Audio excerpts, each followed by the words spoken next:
आप सभी को सलाम। आज का बाइबल पाठ जो लिया गया है भजन संहिता 25वां अध्याय उसका 14वां पद, जहाँ पर इस प्रकार लिखा है, यहोवा के भेद को वही जानते हैं जो उससे डरते हैं और वह अपनी वाचा उन पर प्रकट करेगा। प्रार्थना करेंगे। पिता, हम धन्यवाद देते हैं आज के दिन, आज के समय के लिए। खुदावंद, आपकी बड़ी महिमा आज हमारे इस विश्राम वार में हम लोगों के मध्य में आ सकें। मेरे परमेश्वर, आपकी बड़ी दया हमारे जीवन में है, हम आपके भय को समझ सकें, वचनों को समझने का मन दे मेरे खुदावंद। जितने लोग भी ये वचन सुनते हैं उनके हृदय में पवित्र आत्मा काम करें। ये वचन बीज के समान उनके हृदय रूपे उस ज़मीन पे जाए खुदावंद और उन्हें फलवंत कर सके। जो लोग मुरझाए हुए हैं, जो लोग हताश हैं, निराश हैं खुदावंद, तो तेरे बड़े भेद को समझ पाए मेरे खुदा। इससे हम प्रार्थना करते हैं, प्रार्थना यीशु के नाम से मांगते हैं, आमीन। जब हम इस अध्याय को पढ़ते हैं, भजन संहिता 25 अध्याय उसका 14वें पद में हम पढ़ते हैं कि यहोवा का भेद वही जानते हैं जो उससे डरते हैं। अब हम देखते हैं कि भेद, आज हम भेद के विषय में कुछ बातें सीखने की कोशिश करेंगे। अगर हम भेद को देखते हैं तो भेद, आज बहुत सी प्रकार की भेदें आत्मिक जीवन में पाए जाते हैं जिनको लोग समझ नहीं पाते। दानियल के किताब में लिखा हुआ है कि जब तुम उस घृणित वस्तु को, उजाड़ने वाली वस्तु को पवित्र स्थान में बैठे देखो तो तुम समझ जाना। मूसा कहता है कि मुझे अपनी गति समझा दें। यूहन्ना प्रकाशित वाक्य में कितनी भेद की बातें, जो मुहर बंद है, घोड़ों का दृष्टांत है, न जाने कितनी ऐसी बातें हैं प्रकाशित वाक्य में जो भेद की रीति से बोली गई है और जो मुहर बंद है। लेकिन आत्मिक जीवन में इतनी भेदें पाई जाने के बाद भी कौन ऐसा व्यक्ति है जो हर प्रकार के भेदों को वचन से समझ पा रहा है? बाइबल कहती है भक्ति का भेद गंभीर है। आज के विश्वासियों के पास जानने को बहुत सारी चीजें हैं कि वो चाहे तो दानियल की किताब से, वो चाहे तो वचन में से जो बहुत सी बातें जो भेद में पड़ी है उसको समझने की कोशिश कर सकता है। वो भक्ति के भेद को समझने की कोशिश कर सकता है, आत्मिक दान वरदानों को समझने की कोशिश कर सकता है। बहुत सी ऐसी बातें हैं वचन में, आत्मा में, जिसको हम समझने की कोशिश कर सकते हैं, लेकिन वो भेद है, उसे समझना इतना आसान नहीं है। हम प्रभु से भेद को जानने के लिए हम ये कोशिश करते हैं, उपवास रखते हैं, प्रार्थनाएं करते हैं। मेरे प्रियो, ये कोई गलत नहीं है, ये सही है। हमें प्रार्थना करना चाहिए, हमें परमेश्वर के भेदों को जानना चाहिए। लेकिन आज विश्वासी जगत में इतनी भेद वचन में पाए जा रहे हैं जिसको लोग समझ नहीं पाते। यहेजकेल 47वें अध्याय में लिखा हुआ है कि जब यहेजकेल उस नदी को नाप रहा था, तो जब उसने 1000 बास मापा तो वो पानी जो था यहेजकेल के टखनों बराबर में था। जब उसने फिर 1000 बास नापा तो वहाँ पानी उसके घुटनों बराबर था। लेकिन जब उसने फिर 1000 बास मापा तो वहाँ पानी उसके कमर बराबर था। ये कौन सी ऐसी नदी है जिसको यहेजकेल नापते जा रहा है, 1000 बास नापते जा रहा है और पानी का स्तर बढ़ता जा रहा है? पहले पानी टखने बराबर था, फिर घुटने बराबर था, फिर कमर बराबर था। फिर यहेजकेल कहता है कि जब मैंने आगे और नापा तो मैंने देखा कि मैं उस नदी में आगे नाप नहीं पा रहा हूं। मेरे प्रियो, बाइबल का भेद भी, वचन का भेद भी ऐसा ही है कि जब हम बाइबल को पढ़ते हैं तो हमें टखने बराबर समझ में आता है। फिर हम धीरे धीरे वचनों में आगे बढ़ते हैं तो हमें वचन का ज्ञान मिलता है, हम घुटनों बराबर पहुंच पाते हैं। फिर हम धीरे धीरे परमेश्वर के वचन में आगे बढ़ते हैं तो हम कमर भर जान पाते हैं। परमेश्वर का भेद इतना कठिन है, इतना सारा है कि हम एक समय में उस भेद को जानने की पूरी कोशिश करते हैं, लेकिन उस भेद को हम पार नहीं पा सकते, क्योंकि परमेश्वर का भेद बहुत है मेरे प्रियो। उस भेद को समझना इतना आसान नहीं है। लेकिन इस भेद की एक चाबी है। इस भेद की चाबी उपवास नहीं है, इस भेद की चाबी प्रार्थनाएं नहीं है, इस भेद की एक चाबी है। उस चाबी को हमें समझने की जरूरत है कि वो भेद अगर हमें जानना है, अगर मुझे अंत के समय में जो खुदा ने वचन लिखा है, तो अगर मुझे उस वचनों की गहराई को समझना है, यदि दानियल की किताब में से मुझे उस अंत के दिनों के विषय को समझना है, यदि मूसा कहता है मुझे अपनी गति समझा दे, यूहन्ना का प्रकाशित वाक्य वो लिखता है कि कितना कठिन कठिन विषय वो प्रकाशित वाक्य में लिखता है, यदि मुझे इन भेदों को जानना है तो मेरे प्रियो मुझे प्रार्थना है और मुझे उपवास की जरूरत नहीं है, लेकिन मुझे एक चाबी दी गई है। यदि मेरे पास वो चाबी रहेगी तो मेरे प्रियो मैं बड़ी आसानी से खुदा के भेदों को समझ पाऊंगा। मैं समझ पाऊंगा कि खुदा अपने लोगों के विषय में क्या चाहता है। मैं समझ पाऊंगा कि परमेश्वर के हृदय में लोगों के लिए क्या पाया जाता है। मैं समझ पाऊंगा कि परमेश्वर ने अपने लोगों के लिए कौन सी योजनाओं को, कौन सी कल्पनाओं को करके रखा है, क्योंकि वो जो कल्पनाएं करता है मेरे प्रियो वो हानि की नहीं वरन लाभ की है। ऐसी बहुत सी भेद की बातें परमेश्वर के हृदय में और वचन में पाई जाती है मेरे प्रियो, जिसे हम समझ नहीं पाते। जब हम वचन को नहीं समझ पा रहे हैं कि वचन अंत के दिनों में क्या कह रहा है, आने वाले समय में कैसे कठिन दिन आएंगे, कैसी बातें होंगे, लोग कैसे होने वाले हैं, वो कैसे एंटी क्राइस्ट होने वाला है, वो कैसे कठिन दिन आने वाले हैं मेरे प्रियो, जब हम वचन को नहीं समझ पा रहे हैं तो फिर परमेश्वर के हृदय में जो उसके लोगों के लिए जो भेद है, जो कल्पनाएं हैं, जो योजनाएं, हम उसको कैसे समझ पाएंगे। इसके लिए एक चाबी दी गई है और वो चाबी यहां बाइबल कहती है कि यहोवा का भेद वही जानते हैं जो उससे डरते हैं। मेरे प्रियो बाइबल ये बताती है उसके भेद को, उसके वचनों में छुपे हुए भेद को, उसके हृदय में छुपे हुए भेद को, उसके आत्मिक जीवन में छुपे हुए भेद को वह व्यक्ति जान पाता है जो उससे डरता है। मेरे प्रियो अब हमें समझना है कि ये डर क्या है। आज बहुत से लोग इसलिए भगवानों के पीछे चल रहे हैं क्योंकि वो डरते हैं कि हम अगर नहीं चलेंगे तो हमारा नुकसान कर देंगे, अगर हम ये पूजा नहीं करेंगे तो ये हमारा नुकसान कर देंगे, हमारे में बीमारी आ जाएगी, महामारी आ जाएगी, हमारा नुकसान हो जाएगा। मेरे प्रियो आज बहुत से लोग हैं जो यीशु मसीह के पीछे भी इसलिए चल रहे हैं कि कहीं हमारा बुरा ना हो जाए, हमारा कहीं नुकसान ना हो जाए। लेकिन डर या खुदा का भय क्या ये चीज है? मेरे प्रियो हमें समझना है, खुदा का भय का मतलब होता है कि उसका आदर करना और उसकी आज्ञाओं पे चलना। आज बहुत से लोगों को डर है, बहुत से लोगों को इस बात का डर है कि आने वाले समय में हमारे बेटी की शादी हम अन्य जाति में करेंगे या फिर हम क्रिश्चियन रीति रिवाज से करेंगे। जब वो हमारे घर में कोई मरेगा तो हम उसे गड़ाएंगे या दफनाएंगे या फिर जलाएंगे। आज बहुत से लोग, बहुत से विश्वासी लोगों के जीवन में समाज का डर है।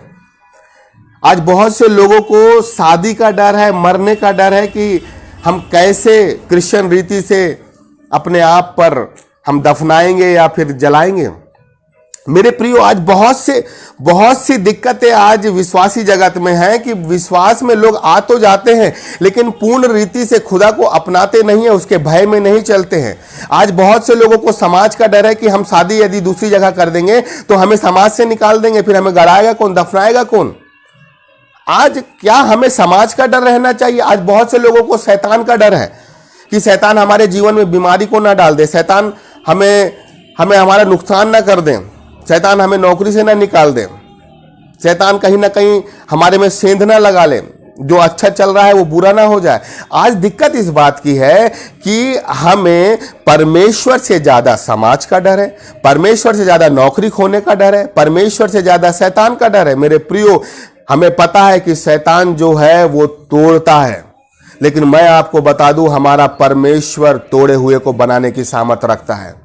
अगर शैतान उखाड़ने की सामर्थ रखता है तो हमारा परमेश्वर फिर से रोपने की ताकत रखता है। यदि शैतान में इतनी ताकत है कि वो हमारे जीवन को तितर बितर कर दे तो हमारा परमेश्वर उसे फिर से एकत्रित करने की सामर्थ रखता है मेरे प्रिय। और मैं आपको बता दूं यदि परमेश्वर ने अगर दरवाजा बंद कर दिया तो किसी में इतनी ताकत नहीं है कि उसके बंद किए हुए को कोई खोल भी दे।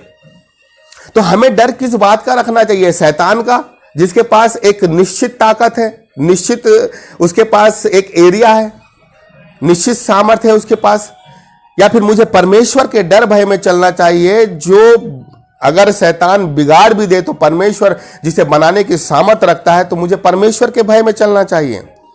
और मेरे प्रियो आज बहुत सी दिक्कतें विश्वासी जगत में है, आज डर है, आज का विश्वासी वो डर में जी रहा है और ये डर ही है जो शैतान जिसका उपयोग करता है। मेरे प्रियो शैतान ही है जो इंसानों का उपयोग कर रहा है केवल उनको डरा के, और हम लोग जो हैं वो हम डर जाते हैं और डर के चलते हम अपना आपा खो देते हैं और हम कहीं ना कहीं गलत कर देते हैं।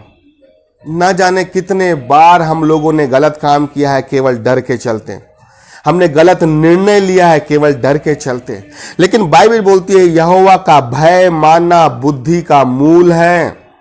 अब आप ये बताइए मूल क्या होता है? मूल मतलब शुरुआत, मतलब जड़।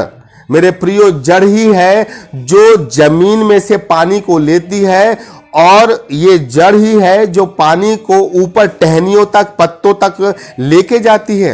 वो पेड़ जो बढ़ता है वो उसके बढ़ने का कारण टहनियां, पत्ते, फूल नहीं है, लेकिन उन टहनियों, पत्ते और उस पेड़ के बढ़ने का कारण वो जड़ है जो अंदर से जल को लेकर वो ऊपर वृक्ष तक पहुंचाती है। मेरे प्रियो, इस बात को समझना है कि भय भी उस पेड़ के जड़ के समान है। जिस व्यक्ति के जीवन में यदि भय है तो वो कभी मुरझा नहीं सकता, वो कभी टूट नहीं सकता। अगर आप किसी पेड़ को काट भी दो, अगर आपने किसी पेड़ को बीच से काट भी दिया है मेरे प्रियो, लेकिन जड़ यदि जमीन में है तो जड़ में इतनी ताकत होती है कि जड़ फिर से उस पेड़ को जो कट गया है वो उसको फिर से विकसित कर ले, फिर से उसको बढ़ा दे, फिर से टहनियां, फिर से पत्ते और फिर से फल आ जाए। यदि जड़ जमीन के अंदर है तो उस पेड़ को कोई काट भी दे तो मेरे प्रियो उसे बढ़ने से कोई रोक नहीं सकता। मैं आपको बताना चाहता हूं कि परमेश्वर का भय भी हमारे आत्मिक जीवन के लिए उस जड़ के समान है कि यदि कोई हमें काट भी दे, यदि कोई हमारा बुरा भी कर दे, यदि कोई हमें टोंट भी मार दे, यदि कोई हमारा नुकसान भी कर दे मेरे प्रियो, लेकिन यदि हमारी जड़ खुदा में है और यदि हम भय में चल रहे हैं तो मेरे प्रियो वो पेड़ जो है कटने के बाद फिर से उग जाएगा। हम फिर से ज्यों के त्यों कर दे, परमेश्वर हमें फिर से ज्यों का त्यों कर देगा, परमेश्वर हमें फिर से हरा भरा कर देगा। हमें समझना है कि यदि मैं खुदा के भय में चल रहा हूं, यदि मैं कट भी गया हूं, नुकसान भी हो गया है, तो खुदा उस नुकसान की भरपाई अपने लाभ से कर देगा। लेकिन हमें समझना है कि इसी बात को हम समझ नहीं पा रहे कि हमें परमेश्वर का भय है या फिर हम आज संसार के और समाज के भय में जी रहे हैं, या आने वाले एंटी क्राइस्ट के भय के बारे में जी रहे हैं कि जब वो आएगा तो हम कैसे हम रहेंगे, हम लेन देन नहीं कर पाएंगे, हम पे दुख आ जाएगा, हम कैसे रहेंगे। मेरे प्रियो, यही तो समझना है। आने वाला समय बहुत कठिन है और एंटी क्राइस्ट भी जब आएगा तो वो आने वाले समय में अपना एक भय लोगों के मन में समवाएगा और हम उस भय के चलते उसके गलत निर्णयों में हम सहभागी हो जाएंगे। इसलिए खुदा चाहता है कि हम उस भय को अपने दिमाग से निकाल दें। हमें खोने का भय है, हमें समाज का भय है, हमारे बच्चे समय में हमारे काम आएंगे कि नहीं आएंगे, इस चीज का भय है। मेरे प्रियो, हम ना जाने कितने भय से होकर अपने जीवन को गुजार रहे हैं, लेकिन मैं आपको बता दूं, इन सारे भय को अपने दिमाग से निकाल दीजिए और केवल एक भय रखें, वो है खुदा का भय। यदि खुदा का भय आपके जीवन में है मेरे प्रियो, तो मैं आपको बता दूं कि आपके लिए सारी बातें मिलकर भलाई को उत्पन्न करेगी। यदि आप टूट भी जाओगे तो परमेश्वर आपको फिर से खड़ा कर देगा। यदि आप बिखर भी जाओगे तो परमेश्वर फिर से आपको एक स्थान में खड़ा कर देगा। यदि आप यहां वहां हो भी गए हो, यदि आपका किसी ने नुकसान भी कर दिया है, यदि आपको किसी ने काट भी दिया है, यदि आपको किसी ने बहुत सारी बातें बोल बोल के आपका दिल भी अगर तोड़ दिया है, मेरे प्रियो, परमेश्वर का भय आपके अंदर एक नई शक्ति का संचार करेगा और आपको खुदा ऊपर लेके जाएगा। जब तक जड़ आपके अंदर, ये जड़ जो है मेरे प्रियो, ये भय है, और जब तक ये जड़ आपके अंदर बनी रहेगी ना, कोई आपको तोड़ नहीं सकता, कोई आपको भटका नहीं सकता, कोई आपको गलत निर्णय में लेके नहीं जा सकता। एंटी क्राइस्ट भी आ जाए मेरे प्रियो, लेकिन यदि ये भय रूपी जड़ आपके अंदर में है ना, तो वो एंटी क्राइस्ट भी आपका कुछ बिगाड़ नहीं सकता। इस चीज को समझना है कि परमेश्वर का भय जो है वो बुद्धि का मूल है। अगर आपको भेद जानना है, खुदा ने जितने भेद भरी बातें वचन में उसके हृदय में पली हैं, अगर आपको भेद जानना है तो बाइबल यह कहती है यहोवा का भय बुद्धि का मूल है। यदि आपके अंदर भय है तो आपके अंदर बुद्धि की शुरुआत हो जाती है। यदि आपके अंदर भय है तो आपके अंदर स्वर्गीय बुद्धि आना चालू हो जाती है, और जिस व्यक्ति के अंदर स्वर्गीय बुद्धि आ जाती है मेरे प्रियो, वही खुदा के भय को समझ पाता है कि खुदा क्या चाहता है। वो खुदा की योजनाओं को समझने लग जाता है कि खुदा इस व्यक्ति के लिए किन योजनाओं को चालू करना चाहता है।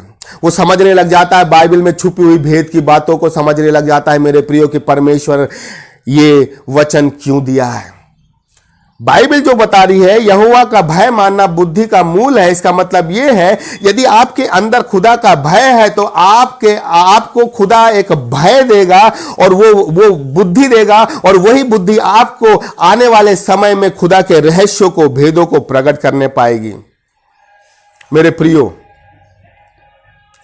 मैं आपको बताना चाहता हूं और उत्साहित करना चाहता हूं कि अपने दिमाग से सारे भय को निकाल दें। मैं जीवन में इस चीज को लेके सोचता हूं कि ज्यादा से ज्यादा कोई मेरा कितना नुकसान कर सकता है, क्या कर सकता है। मेरा शरीर का नुकसान कर सकता है। बाइबल कहती है जो शरीर का नुकसान करते हैं उनसे मत डरो, लेकिन जो आत्मा का नुकसान करते हैं उनसे डरो। मैं ऐसा सोच के चलता हूं कि कोई मेरा कितना नुकसान कर सकता है, कोई मेरी कितनी चुगली कर सकता है, कोई मेरा कितना बुरा कर सकता है। नौकरी से निकाल सकता है, चर्च से निकाल सकता है, मेरे लिए बहुत सी बुरी बुरी बातें लोगों के सामने गड़ा सकता है, मेरी बहुत सी ऐसी कमियों को लोगों के सामने रख सकता है, मेरे पे झूठे झूठे वो आरोप और ब्लेम लगा सकता है, मुझे समाज से निकाल सकता है। मैं ये सोच के चलता हूं कि लोग मेरा कितना नुकसान कर सकते हैं, लेकिन मेरे प्रियो इसके बाद भी मैं इस बात पे विश्वास करता हूं कि कोई मेरा कितना भी नुकसान क्यों ना करने की प्लानिंग कर ले, मेरे लिए कितने ही लोग गड्ढे खोद के क्यों ना रख दे, मेरे लिए लोग कितनी ही चापलूसी, कितनी ही चुगली क्यों ना करके रख दे, मेरे लिए आने वाले समय में कितना ही दुख क्यों ना हो, लेकिन मैं इस बात पे विश्वास करता हूं कि परमेश्वर से प्रेम करने वालों के लिए सारी बातें मिलकर भलाई को उत्पन्न करती है। मैं इस बात पे विश्वास करता हूं कि लोग मेरा कितना भी नुकसान कर देंगे, लेकिन वो नुकसान मेरे लिए खुदा भलाई में बदल देगा। मेरे प्रियो, मैं इस बात पे विश्वास करता हूं कि लोग मुझे काट भी देंगे तो मेरे पास यदि खुदा का भय है तो मैं फिर से बढ़ूंगा, फिर से फूलूंगा, फिर से फलूंगा। मेरे प्रियो, मुझे बढ़ने से कोई रोक नहीं पाएगा, क्योंकि वो जड़ रूपी भय मेरे अंदर पाई जाती है। और जब तक ये जड़ रूपी भय मेरे अंदर है, जब तक खुदा में डूबी हुई ये जड़ है मेरे प्रियो, तो मुझे कोई भी आगे आने से रोक नहीं सकता, मुझे कोई भी रोक नहीं सकता। मेरे प्रियो, मैं ऐसा सोच के चलता हूं। इसलिए अपने जीवन में हर प्रकार का भय को आप निकालें और केवल खुदा का भय रखें। यदि खुदा का भय आपके पास है तो खुदा की स्वर्गीय बुद्धि आपके पास है, और यदि स्वर्गीय बुद्धि आपके पास है तो आप उसके भेदों को, रहस्यों को समझ पाएंगे। मेरे प्रियो, यही बुद्धि है जो आपके हृदय में शांति का संचार करेगी। प्रार्थना करें। परमेश्वर पिता, हम धन्यवाद देते हैं आज के दिन, आज के समय के लिए। मेरे प्रभु, हर एक सुनने वाले पर तेरा भय का आत्मा संवाद देना मेरा खुदावंद। हर एक व्यक्ति बुद्धि पाए मेरे खुदा, तेरे भेदों को समझ पाए। मेरे प्रभु, जिन व्यक्तियों के जीवन में आज भी बहुत से प्रकार के डर और भय चल रहे हैं मेरे खुदावंद, वो डर और भय हटने पाए, क्योंकि प्रभु बाइबल कहती है तेरे डरवैयों के चारों तरफ स्वर्गदूत छावनी किए हुए रहता है। मेरे प्रभु जी, जवान सिंहों को घटी रहती है मेरे खुदा, लेकिन तेरे डरवैयों को किसी बात की घटी नहीं होती। तो खुदा, होने दे लोग तेरे डर और तेरे भय में चलने पाए मेरे खुदा, ताकि उनको किसी बात की घटी ना होने पाए। प्रार्थना यीशु के नाम से मांगते हैं, आमीन।